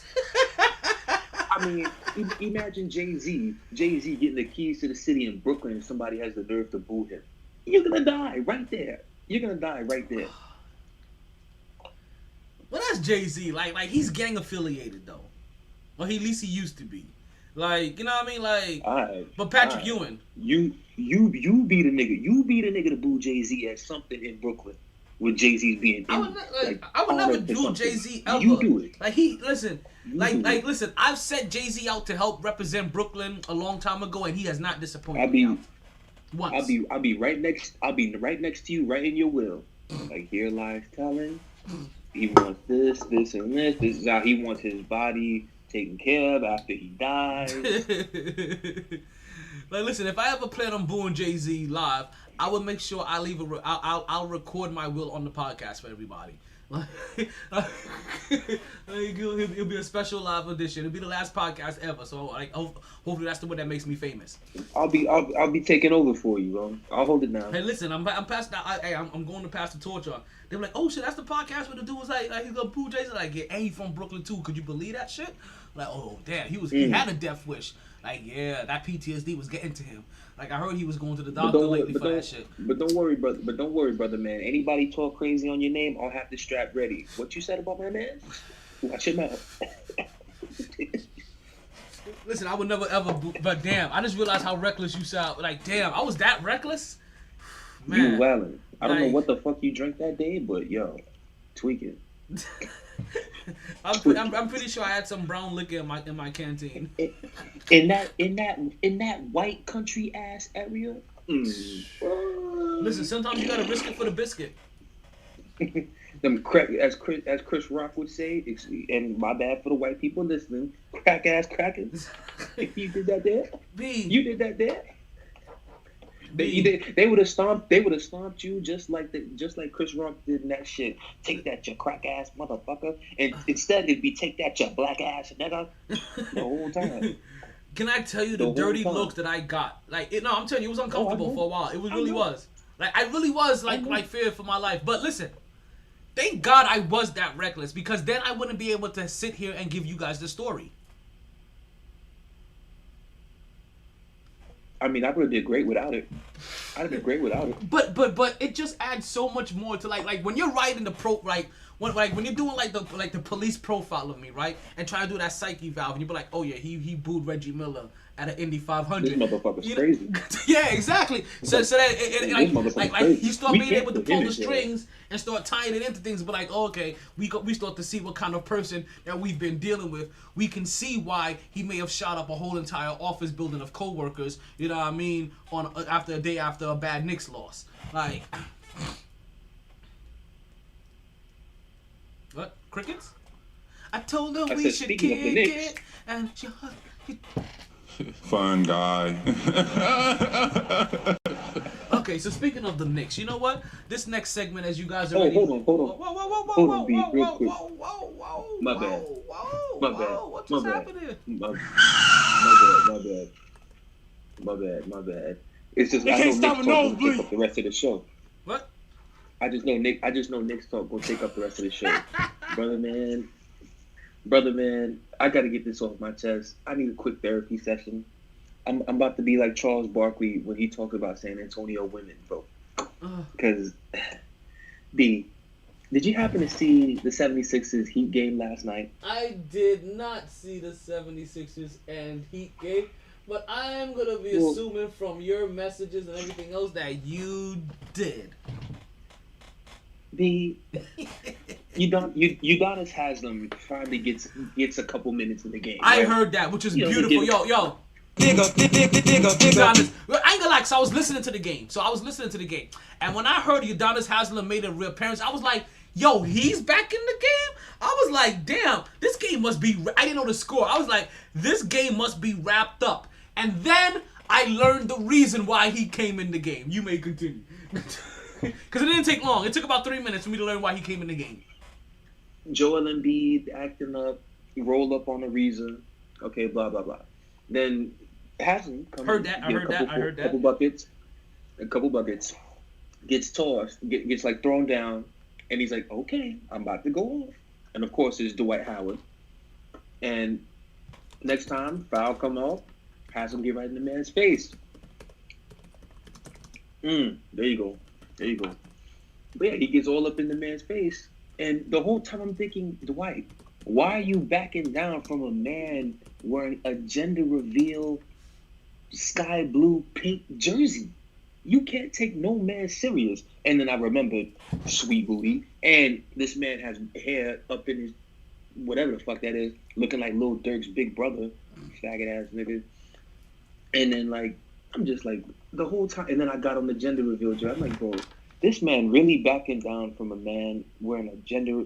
Like, bro, the Miami Heat and them gender reveal ass jerseys can take their asses over to gay ass Wilton Manors and stay over there for all I get. Well, so you're telling them me jerseys, that all of a sudden a jersey will make you all of a sudden makes you forget a man's reputation?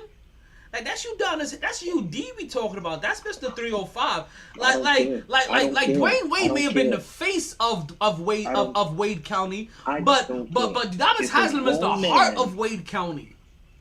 I don't give a shit. You come in my face with a shirt like that, I'm not taking you. I'm gonna laugh my ass as I walk right past you. Like, bro, you stepping to me with that gay ass shit on? Fuck out of here. What you having twins? A girl and a boy? And I see it now because we should be talking about, yo, big up to Udonis Haslem on making an appearance in this game and doing what he doing. Because Udonis Haslem is right now, he's on the back of the bench just to be a goon and to help like, yo, let me in the game. Yo, he came into the game. 3 minutes later, he's all in Dwight Howard's face. Like, listen here, motherfucker. You try that dumb shit again, I'm gonna have the motherfucking goons on your ass. He was like, ooh. He was like, I ain't talking about like that, faggot ass nigga. I'm gonna blow your motherfucking head off. He was like, ooh. He was like, I keep talking that gay ass shit, and I'm gonna beat your ass. You know what I mean? He was like, oh, wait, what? And then he was offended finally. Come on, man. Oh, I'm sorry. It's shit like that. I'm just like, I already don't have respect for Dwight Howard. But then that shit happens, and I'm just like, bro. So this made you even lose more respect for Dwight. I was like, yo, not only did you get punked, but you got punked in somebody in an outfit that you shouldn't even be punked. You got punked by a nigga wearing some tie-dye. But it's gender reveal ass jerseys, B. Come on, man. Miami Vice. And then UD, you gonna step to somebody wearing that? Come on, man. That just shows That's you a dignity, nigga. Yo, no, that just shows you how hard because you know who UD is? UD is the type of person that rolls up at your crib in his baby sister's bike, that little pink shit, to come beat your ass. That's UD. You gotta respect that. You have to move out if a man whoops your ass on them little princess Barbie doll looking ass bikes. You have to move. Like, we all knew that. We all knew that dude. Like, no, we all knew that dude that rode his little sister's bike, right? But he fought everybody. Like, he was fighting everybody, and nobody wanted to fight him anymore. He got into, like, 7 fights a week. And he was like, nah, be like, you know what I mean? He just rode around that pink-ass bike, angry as fuck, rolling up to niggas' house like, yo, I'm gonna come whoop your ass. Knock on your door. I'm like, yo, tell so-and-so to come outside. Then I'm like, yo, we with your sister's bike? Let's come outside and we'll see about my sister's bike. You know? Because you know niggas are clowns. I'm like, really? You keep me your sister's bike, you try to fight me? Yo, bring your ass out here, and I'll show you what my sister's bike got to do with this motherfucking fight. You know?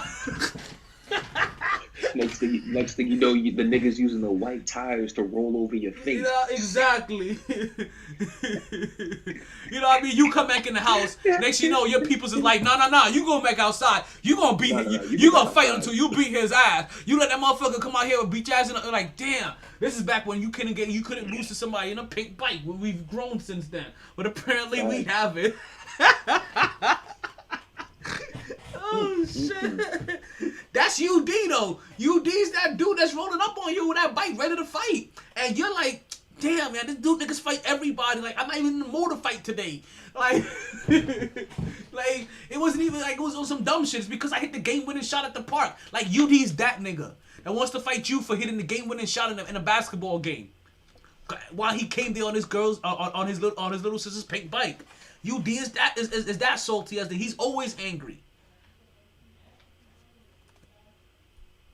But man, let's stop talking about UD. Listen, we had to give him a shout out because we down here in South Florida. You know, we had to take it from 305 to my city. But also, let's finally get into the hot topic of the evening. You know, as we like to call it sometimes.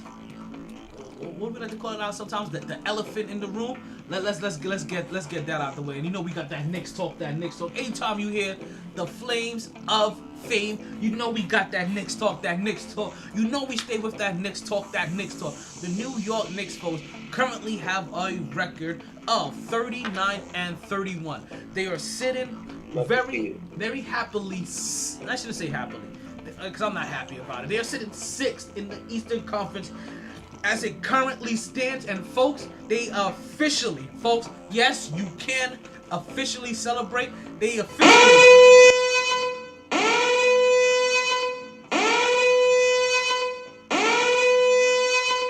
said, ring the alarm, and now the sun is shining. Whoa, right?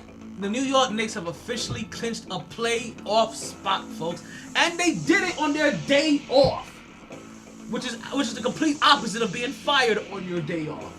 The New York Knicks clinched the playoff spot on the day off with another Boston Celtics loss. And let me talk about these Boston Celtics for half a second here. Is it just me, or does it look like they're trying to fail? They're trying to like run out of the playoffs. Is it just me, or does it look like they are just trying to lose every single game they possibly can to see if they don't have to make it into the playoffs anymore? Like, they just want to be done with this season. Which is good for the New York Knicks, by the way, and I'll tell you why in just a little bit. Listen, as I told you, New York Knicks clinched the playoff spot. Clinched the playoff spot for this season, which means that as it currently stands, they can no longer fall no lower than the number 6 spot. But that's what I mean by officially in the playoffs. They're officially in the playoffs right now. Now, no playing games. As it currently stands, they are set to face the Milwaukee Bucks. And if you guys already know me, right? If you guys already know me, this whole entire section, Milwaukee, this is for you. Bring on these motherfucking Bucks. Listen, I got my motherfucking deer shooter, and we're motherfucking ready to go shut them down. Shut them down. We got buckshots ready for you clowns. Like Honolulu, Brooklyn Zoo, that's how we do. These are light bars for you. I'm telling you, B. We got that Knicks talk. I came ready with that Knicks talk. Woo! I understand, like, I don't care who we play. I don't care if the Knicks play the Atlanta Hawks. I don't care if the Knicks play the Milwaukee Bucks. I don't care if the Knicks play the Miami Heat. You bring them all on, you line them up, and we'll take them down. Or at least I'll be able to watch one. If we can't take one of them down. Now, I know the New York Knicks fans felt some type of way coming into this game, right? Because of the bad loss that they took to LA. And it kind of let you Knicks fans to just, because one thing I didn't really get to tell you guys, like, about the overreaction, and that is that you have to realize, as you guys look at it, and as you guys look at it, and you be like, well, we need somebody else. And you're not sure if the person that we have is on this team. Well, you don't know. We really don't know if the person that we have is on this team, because what I can tell you though is that we have seen every single player that we thought that could be a key contributor from last year improve this year. Really only meaning Julius Randle and RJ Barrett. And even at times when they've gotten an opportunity, we've seen Frank Ntilikina play well. And, you know what I mean? When given opportunity, we've seen Kevin Knox play well. Now, these guys are no longer getting 20, 30, 40 fucking minutes a game to try to be productive. No. But what they are getting is 13 minutes a game. And what they're doing with those 13 minutes, they're getting 2 steals, 3 3-pointers, a rebound and a block, and maybe 2 steals. Like, that's what they're doing, which is very productive for 13 minutes. But it ain't productive for somebody that's picked with the 7th pick. So everybody is progressing in their role. And if that's the case, who's to say when these guys are finally even more comfortable, the second year in this role, that they finally shine? Like you're over here comparing Anthony Davis to what Anthony Davis did that day to what Julius Randle. And to be honest with you, it wasn't that far apart. You understand? Also, you're talking about guys that were teammates, guys that went against each other all of the time in practice. And also, Anthony Davis, a guy that has been in this role his whole entire career. Now, mind you, not only has he been in this role his whole entire career, he has been in this role his whole entire career, and when he did it himself, he was a failure. Let's keep that for real. When he was doing this himself, he barely could get his team into the playoffs. The first time Julius Randle does this himself, his team was qualified to be the fucking 4th seed and have a goddamn home game. What the fuck was Anthony Davis doing? In a major role as the man on his team. Oh, I got a hangnail. Let me sit out 42 games. Oh, I stubbed my toe. Let me sit out 22 games. Oh, I cut my eyebrows. I separated them shits. I need to miss a season. It wasn't until he teamed up with the great LeBron James that he finally got finessed into getting a goddamn ring.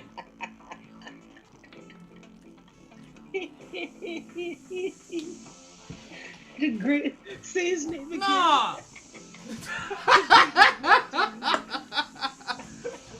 Munchkin, can you bring me the beer, please? Hey, don't do that. Don't do that. The Baron. Don't do that. Yeah, as they say in France, le budget.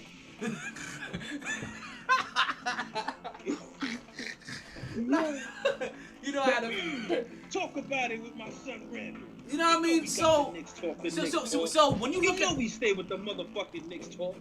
So when you see Julius Randle all of a sudden becoming a 25 and 10 person, granted, he was basically a 20 and 10. No. Julius Randle is not a 25 and 10 scorer. Julius Randle is an MVP candidate.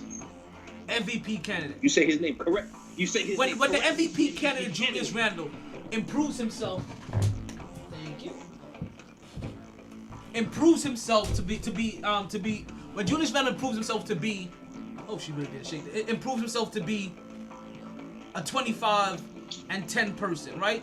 Like, he's always been a 20 and 10, but when he adds a 3-pointer to his game, when he started to now shoot, when he started now to get those assists, play defense, when RJ Barrett now RJ Barrett is a consistent 17, 18, 19 point per scorer in his first year of really being coached. Instead of here, give him the ball and you figure it the fuck out. Because that's how he was being coached before. I'm going to give these guys the ball and let them build the continuity. They had no coach before today. The first time they got a real fucking coach, look what happens. This is why I've been saying all year long, I've been saying, I refuse to judge anybody on the Knicks team that is under their very first contract. You understand? That's with this team. This is their rookie year because this is the very first time they've ever been coached. We've seen the cream rise to the top. We've seen the fucking regs go down to the bottom. Empty calories, fucking Peyton. He ain't improved worth a fucking lick. In the last fucking 15 games, he's had a negative fucking plus minus. I don't care how many points he puts up. He's always a goddamn negative. I should have betted on the Knicks to make the playoffs. I should have bet. I'm mad you didn't tell me. I tell you guys about everything finance-wise. I'm sorry. I don't mean to have this tone with you. I'm still a little round. Yeah, come on, man. You know I'm sensitive. I'm sensitive that I didn't place that bet. You can't yell at me, man. Come on, man. Don't do me I just like realized. that, man. I was like, yo, Friday. why do I still got the I hate Reggie Miller voice? Yeah. I'm not Reggie. I'm not LeBron. I'm not Reggie. I'm not Kyrie. Can I tell you? I hope Tom Brady never goes into radio or television after his career. Holy fuck, I'm gonna be so annoyed. Son, he's not the type of nigga to go into radio or shit like that. He's the type of guy to lay back and then all of a sudden he'll come with one thing, he'll do one thing real quick and then go back into fading again. I think he's that type of guy. I think he has an affection for talk radio. An affection for it. Or at least because I know his dad does. Because did you hear his dad call into a Boston radio station recently to talk about the schedule that just got dropped by the NFL? And how they were salivating. I heard he said something, but I don't know exactly what he said. Yeah, he was salivating when they saw that they were going to play the New England Patriots this year. Salivating. They didn't lose that game. And his dad called it. Like, his dad wasn't like on the show. His dad wasn't like his dad called into a radio show to go put in his 2 cents. He wasn't a guest or nothing. Wow, yeah, they're definitely losing that game. It's May 14th, and they already have that much emotion towards that game. Yeah, they're gonna lose. Their emotions are gonna cost them that game. Bill Belichick is gonna use their emotions against them that one game. Oh, Bill Belichick is already planning for that game right now. Oh, what? He's already picking out any tendencies that they have right now so he can compare them to any tendency changes that they may have by the time that they play them. He's already looking. Brady is an emotional nigga. He's an emotional dude, bro. That game there, we're going to see tears. We're going to see all this shit. We're going to see angry, pissed off Brady. You know what? Because you said that, I want him emotional. I want him distraught. You know what I mean? I want him overwhelmed. Like, you know what? They need to give him a nice, good montage before the game. Show him those rings. Show him all the good times. Put him really in his feelings. Don't forget the phone line. Welcome to the MyT Sports Podcast. The phone lines are open if you want to call in to join the sports topic or even if you have questions. There's going to be a tribute right before the game. There's going to be a tribute after the first quarter. There's going to be a tribute during halftime. And it's all strategic. It's all strategic to get that man in his bag. And throw him off.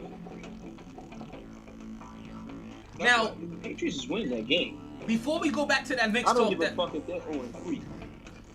Before we go back to that Knicks talk, we talked about UFC, and I forgot to mention something. I wanted to bring this up real quick, right before we retire the podcast. I wanted to mention how did you hear that Anderson the Spider Silva has officially retired from MMA in the UFC? Yeah. Which I ain't gonna lie to you, it wasn't really breaking news to me. Yeah, he's a legend because I could have swore after his last fight, Dana White basically came out and said, "I'm never letting him fucking fight again. Like, I did this fight to him as a favor and I fucking regret it." Like, so he wasn't gonna get another fight to me. Like, I'm sorry. I don't mean to like shit on his announcement, but I'm like, what do you mean like you're announcing your retirement? Like, we heard when your retirement was announced. It was all said here. Like, your last fight was a gift. And based off your performance, they were like, I shouldn't have given you this gift. Like, you were undeserving. But he's a legend. And he has a lot of fighters that are champions that look up to Anderson the Spider Silva. One, Israel Adesanya, he looks up to the Spider Silva. And also, the Jamaican dude, that's a champion. Who am I thinking of? Shit. Yeah, so there's a couple of them that look up to him. Fuck. B. Why can't I think of his one last last name? thing. Sorry, go ahead. Nah, because I'm about to walk back inside, so I'm gonna put you on mute. Mm-hmm. But one last thing, because I just got a little Bleacher Report thing or whatever. So you saw Albert Pujols got cut, right? Or whatever. He indicated he still wants to play. 3 to 4 teams are interested. Guess who's one of the teams that's interested? The Mets? The other one. The Yankees?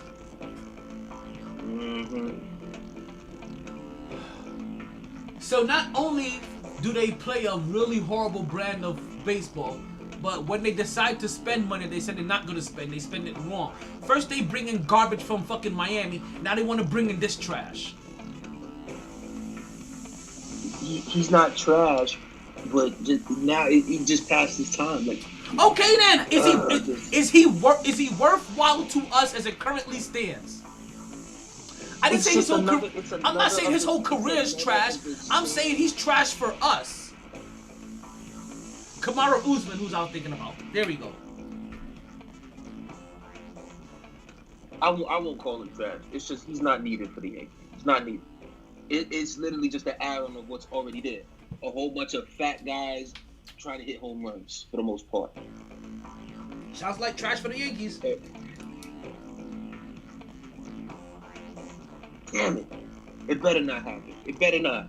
It better not. They might as well just bring in fucking, what's his name? Altuve then. Whoa. You don't need cheating scum over on the New York Yankees. Well, also, wasn't Pujols also a steroid scandal person as well? I don't recall. I'm gonna have to look into that one. I could have thought his name. I thought his name came. I thought his name. We'll see. I don't want to condemn him. I'll have to. I may have other reasons why for some reason every time you say Albert Pujols, like I get a bad taste in my mouth. For some reason I don't like him, and I don't know why. So he maybe did because something. After he left St. Louis, he didn't do jack really, but then got that big ass money, but didn't really do jack shit. I don't know. Just a thought. There's something about Albert Pujols. Oh, like see, yeah, okay. So I'm looking at him. I remember he used to be a really nice guy. I do remember him being a nice guy. Yeah, he's a good dude, great player in St. Louis. Then he went to LA after winning that championship, and I was like, yo, what happened to you, son? I don't know. Okay. I'm gonna leave him alone. Yeah. Can we dangling that? Like, we only got about maybe 10, 13 minutes left in the podcast. Let's get back to that Knicks talk. Right? And because right now, because I know we was talking about visitors, right? Talking about visitors, New York Knicks are back at home, and they're gonna have a slew of visitors coming into their yard.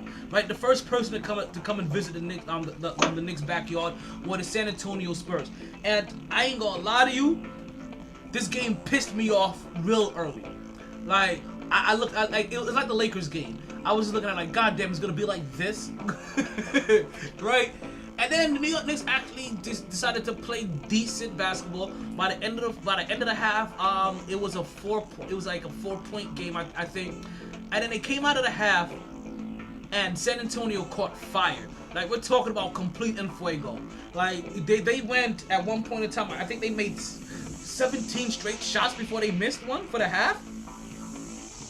Or they went 17 for 18 or some shit like that. Like it was ridiculous, absolutely ridiculous of how hot that team was. And the New York, we're talking about a 17-4 run, if not more. New York Knicks are actually down by 17. Sorry, New York Knicks was actually down by 17.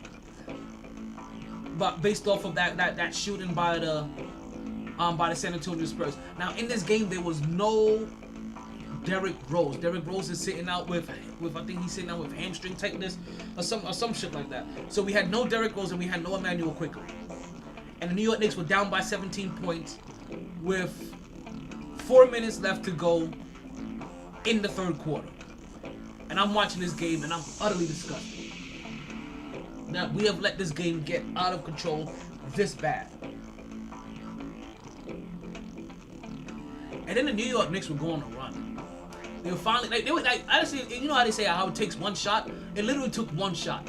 Right? It took one shot for the New York Knicks to make, and then next thing you know, they're playing defense on the other end. They get a turnover, they get an easy layup, and then after that, the floodgates open. The New York Knicks go on a 17-4 run to tie the game at 79, with about 5 minutes left to go in the fourth quarter.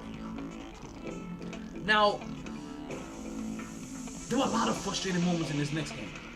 But a lot of the frustrating moments were probably brought on by the Knicks' own doing, and the fact that the New York Knicks wasted a challenge early that they lost. Because of that, you weren't able to call a non-foul that was called on Reggie Bullock.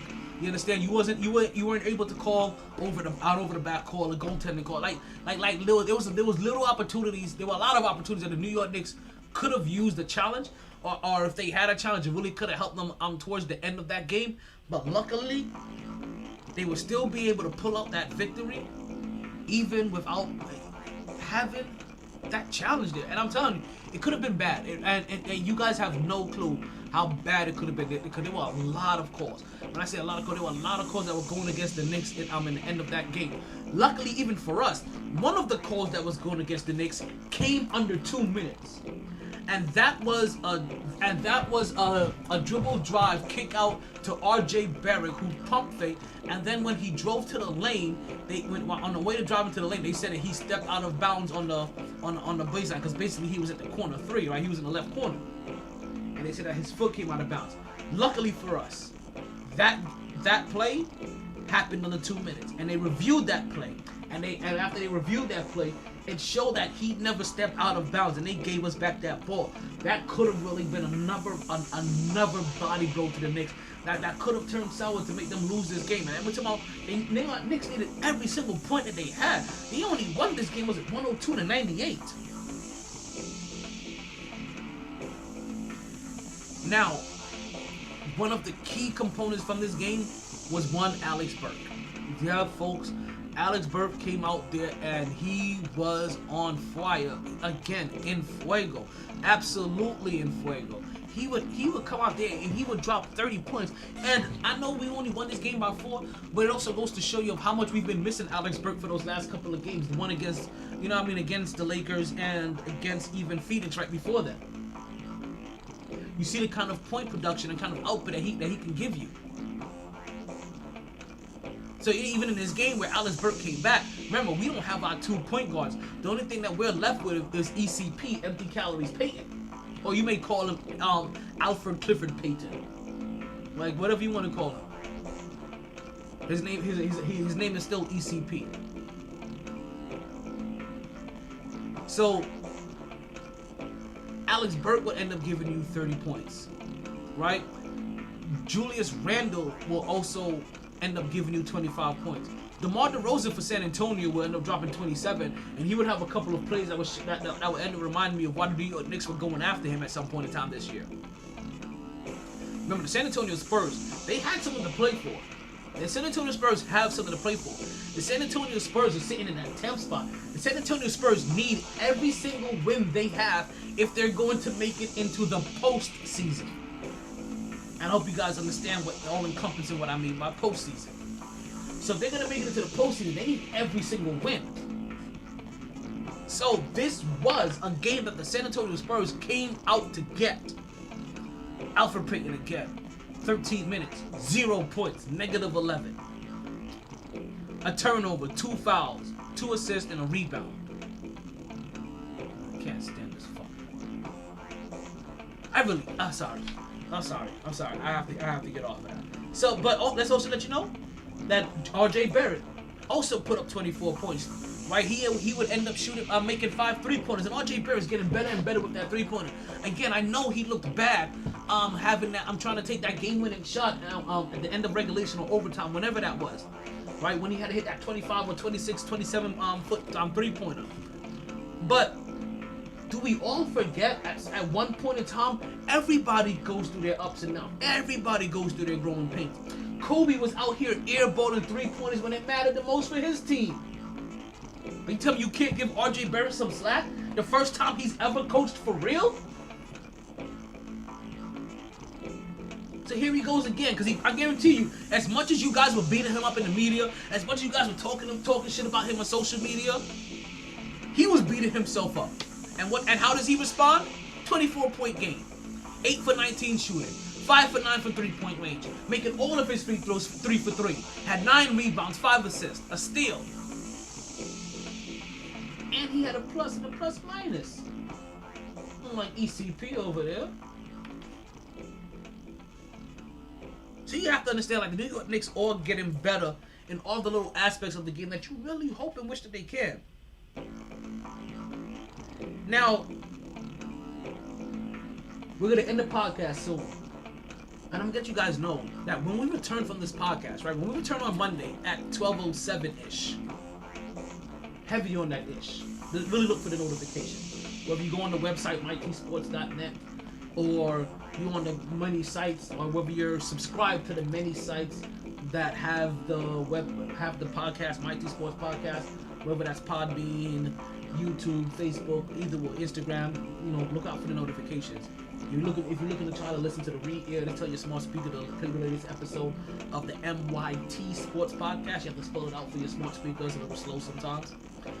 If you want to watch the latest episode, tell it the same shit. I want to watch the latest episode of the MyT Sports Podcast. So many ways to catch the live air, and too many ways for me to keep going over right now. But by the time that we return live on the air, right? Because as you guys know, we love doing a live podcast with you guys. When we return live on the air, the NBA regular season will be over with. When we return, we'll be full-blown in post-season mode. There'll be no more regular season. And can I tell you, every single game is going to matter. The New York Knicks have 2 games left, and they matter. This is why the play-ins were invented. We just told you, we played the San Antonio Spurs. That illustrious fucking franchise over there. And they need every single game to make it into the postseason. 10 spots! They need them all. We need them all. This is going to be interesting. Because the New York Knicks, I said the magic number was 40, but we may need to get to 41.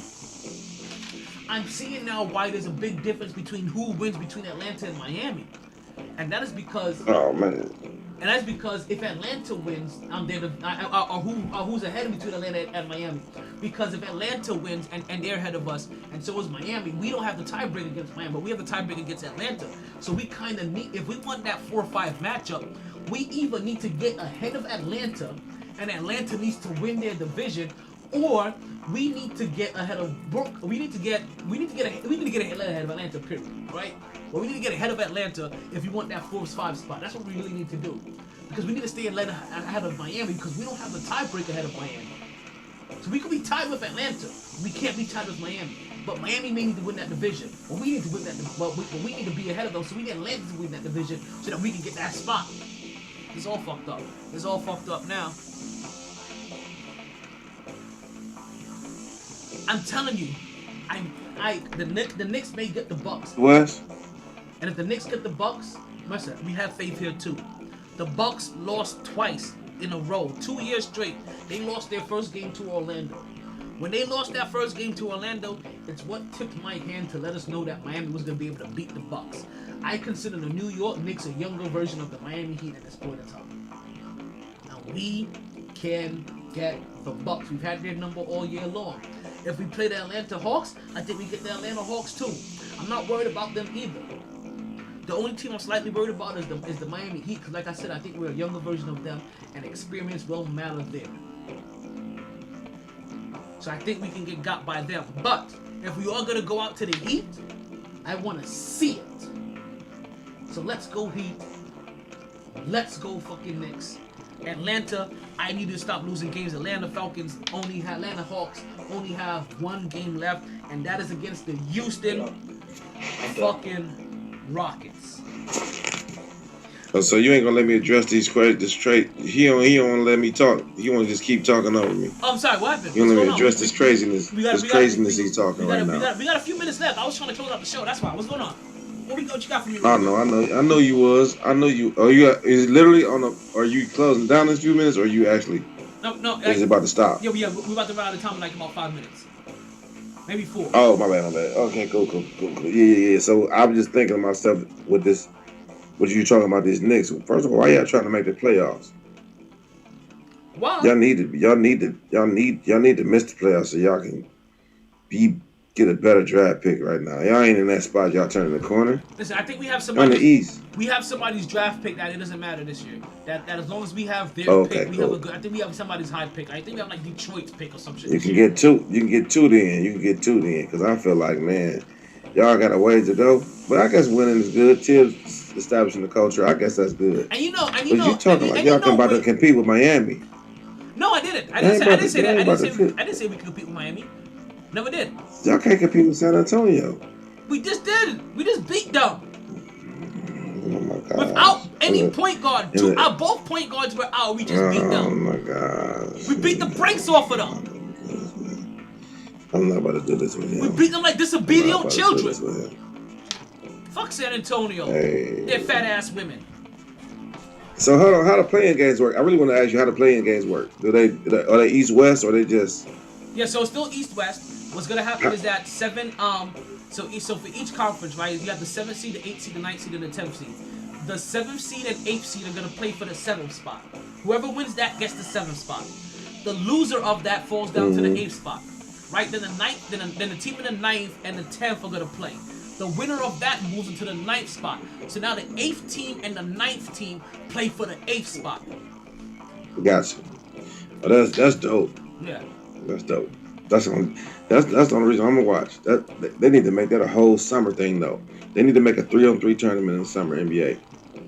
They need to make a what? Like a 3-on-3 tournament in the summer. Well, you know there's a 3-on-3 tournament for the Olympics, right? For basketball. Yeah. Is it? Yeah, there's an actual 3-on-3 basketball tournament for the Olympics. Oh, that's dope. That's dope. Yeah, it's been there for a while, but we don't have any NBA players that really play in it, so we don't really hear about it. And folks, I just got the 2-minute warning, so let me go ahead and cut off that flame of fame. Hey, yo, okay, you got a little ahead of me. Thank you. All right, so, folks, thank you again, everybody, for listening to the podcast. In the words of Toby and Wigway, I hope you guys continue to catch a wave that never subsides. Hope you party hard, enjoy everything, and regret nothing. From me to the MyT Sports, from here to MyT Sports Podcast to all of you. I really appreciate you guys listening, joining in, and interacting with the podcast. I love you all. I appreciate you all. I hope you have a safe weekend. I look forward to hearing all of you, hearing all you guys return back again. Remember, Mondays and Fridays, 12:07-ish. Wednesday nights, we're on for 3 hours, and that starts at 8:07 p.m.-ish. I'm going to play this outro now so we can get out of here. Sorry, B. I tried. Honest. Oh shit! Bluetooth All promo the code. bandwidth in the world couldn't keep X is me. in X-ray. S is in Sierra. No lag. B is in Bravo. No lag. T is in Tango. Free sample. Gonna share my talents with Podbean Live. Free sample of Bluetooth. Always knew I'd take the pod there. Promo code. Just a lot later than a lot of listeners thought. X is in X-ray. Last of the real gabbers. S is in Sierra. Well, maybe not the last. B is in Bravo. Munchkin got good mic skills. T is in Tango. New, improved MyT Podcast. Just chew it and do it. Potting down now. Last call for drinks. Bars closing. Sun's out. Heard the casino got a buffet breakfast. Don't want to go far. Wild night. Tired, B. Tired. MyT Sports.